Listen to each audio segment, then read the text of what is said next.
সাধন পথে বিশেষ কয়েকটা ত্রুটি আছে যেগুলো আপনার সাধনাকে পুরো সার শূন্য করে দিতে পারে, আর এগুলোর বিষয়ে খুব কম সাধকই সতর্ক থাকে। তাই ভিডিওটার প্রত্যেকটা কথা খুব মনোযোগ সহকারে শুনুন, হয়তো নতুন কিছু শিখবেন। যোগ সাধনার পথে অনেক বাধা আছে, তার মধ্যে বিশেষ কয়েকটা হচ্ছে আলস্য, রোগ ইত্যাদি। কিন্তু এগুলো ছাড়াও বিশেষ কয়েকটা ত্রুটি আছে যেগুলো তাদের সাধনাকে পুরো সার শূন্য করে দেয়, অথচ তারা জানতেও পারে না। তারা সাধনা করে যায় কিন্তু তারপরেও তার কোনো ফল লাভ হয় না।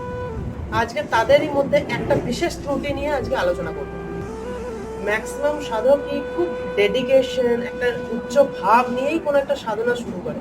এবার জীবনের ফ্লোতে থাকতে থাকতে তাদের সেই উচ্চ ভাবটা কিংবা ডেডিকেশনটা ধীরে ধীরে ধীরে ধীরে কমতে থাকে, অথচ তার ব্যাপারে তারা কিন্তু পর্যাপ্ত কনসিয়াসই নয়। ফলস্বরূপ হয় কি না, তাদের সাধনাটা জাস্ট একটা ফর্মালিটি হয়ে রয়ে যায়। উদাহরণস্বরূপ ধরা যাক, কোনো একজন সাধক কোনো একটা বিশেষ প্রকৃতির যোগ ক্রিয়া কিংবা কোনো একটা সাধনা সে শিখলো। সে সেটা যখন শুরু করলো তখন তার মনে একটা বিশাল উৎসাহ, একটা বিশাল ডেডিকেশন থাকলো। এবার যতদিন সে সেইটাকে আয়ত্ত করতে না পারছে ততদিন অবধি সেই ডেডিকেশনটা বা ভাবটা কিন্তু খুব প্রবল থাকে। এবার যখন সেটা আয়ত্ত হয়ে গেল, ধীরে ধীরে কোথাও না কোথাও তার সেই ভাবটা যেন ধীরে ধীরে ধীরে ধীরে কমতে লাগে। সে সেটার ব্যাপারে পর্যাপ্ত কনসিয়াস নয়। ফলে হয় কি, সে ডেইলি হয়তো সেই বিশেষ সময়ে, বিশেষ আসনে, বিশেষ স্থানে সাধনাটা তো করে যাচ্ছে, কিন্তু তার যে সেই লক্ষ্যের প্রতি যে ডেডিকেশনটা, সেইটা কিন্তু কোথাও যেন একটা ঝাপসা হয়ে গেছে, যার জন্য তার সাধনাটা একটা অভ্যাস, একটা ফর্মালিটি হয়ে রয়ে গেছে।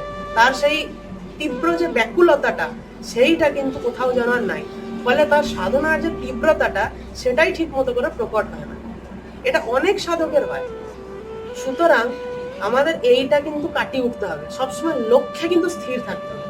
লক্ষ্য যতদিন অবধি আমাদের কাছে একদম পরিষ্কার, ততদিন অবধি আমরা সাধন পথ থেকে সরতে পারবো না। কিন্তু যখনই লক্ষ্যটা আমাদের কাছে অস্থির হয়ে গেছে বা ঝাপসা হয়ে গেছে, তখন বাঁচানো খুব মুশকিল। এটা কাটানোর জন্য একটা সহজ উপায় হচ্ছে, প্রত্যেক দিন সাধনার পূর্বে নিজের গুরু, ইষ্ট এবং মহাপুরুষ, সিদ্ধপুরুষ আদিদের একবার স্মরণ করুন। আর নিজের মনে মনে একটা দৃঢ় সংকল্প নিন যে আজকে আমি যে সাধনায় বসছি, আজকে আমি আমার লক্ষ্যে পৌঁছাবো, তারপরে উঠবো। সাধনার প্রতি একটা তীব্র ব্যাকুলতা থাকা দরকার। সেটা ছাড়া কোনোদিনই সাধনায় সিদ্ধি আসে না। একটু ডেসপারেট না হলে, একটু সাধনার প্রতি হালকা পাগলামি না থাকলে না, কোনোদিনও সাধন সিদ্ধি হয় না। এই ব্যাকুলতাটাই আপনাকে কনস্ট্যান্টলি লক্ষ্যে স্থির রাখে। লক্ষ্যে স্থির থেকে সাধনা করতে করতে সাধক কতটা পাগল হয়ে উঠতে পারে, সাধক রামপ্রসাদের এই লাইনটাতে খুব পরিষ্কারভাবে দেখা যায়। কালীর বেটা শ্রীরাম প্রসাদ, ভালো মতে তাই জানাবো, তাতে মন্ত্রের সাধন, শরীর পাতন, যা হবার তাই ঘটাইব, এবার কালী তোমায় খাবো। কতটা উন্মাদনা এসে গেছে একবার দেখুন। হয় মন্ত্রের সাধন, না হয় শরীর পাতন, হয় সিদ্ধি লাভ, না হয় মৃত্যু। কতটাই ব্যাকুলতা এলে এটা হয়। সুতরাং লক্ষ্যে স্থির রেখে এগোতে হবে। তাই গুরু নির্দিষ্ট পথে চরম ব্যাকুলতার সাথে সাধনা করে যান।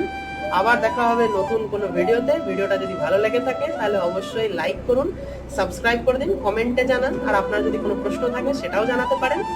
দেখা হচ্ছে অন্য একটা ভিডিওতে। ততদিন অবধি প্রণাম।